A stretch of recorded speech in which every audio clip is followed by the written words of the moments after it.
Hey everyone, this is Pilot and welcome to the first episode of the Moc Workshop. In this series I aim to provide a behind the scenes look at my mocks and their creation, and this episode will be 3D printing and painting a prototype version of the Kanohi Ignika. This design of the Mask of Life was most notably seen in the video game Bionicle Heroes, and has since been recreated as a 3D model by community member King K.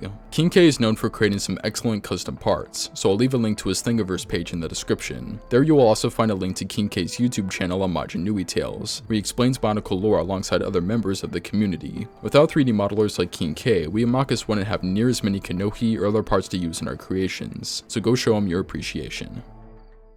If you saw the trailer for Bionicle Origin 1, you will have undoubtedly met Eclipse. In the Origin 1 story, Eclipse is the great being of life, so I felt this prototype Kanohi Ignika was perfect for his character. Now you may ask why I didn't go with the official version of the Mask of Life, and there's a story reason for that which I plan to explain once Eclipse is properly released. As with any mock, it took some experimentation before I came to the final design for Eclipse. However, I knew even before I began building that this was the mask I wanted to use. For months I eyed the mask on Thingiverse, until one day I finally decided to print it for real. Despite what you might believe, the process of setting up a 3D print is actually quite simple. You start by downloading the file containing the 3D model, which usually comes in the form of an STL. That STL then gets imported into the slicer, which is the program you use to prepare a model for printing. Here you can position, rotate, and scale the model how you like, and most importantly, add supports the model needs to be printed correctly. There are more specific settings you can tune as well, such as the layer heights, but you usually only change those once and leave them as is. Finally, this layout gets saved as another file called a CTB, which you can save to a USB stick to plug into your printer. Before you save the CTB file, you get a neat preview of how the model will be printed layer by layer. You can also get an estimate of the cost of printing the 3D model, based on what material you're using. It looks like the Ignika will only cost me about 24 cents worth of resin, which is substantially cheaper than if I were to buy the mask off a site like Shapeways. Goes to show that while buying your own printer is more expensive initially, that cost is quickly offset when you aren't spending upwards of $10 on every custom part you buy.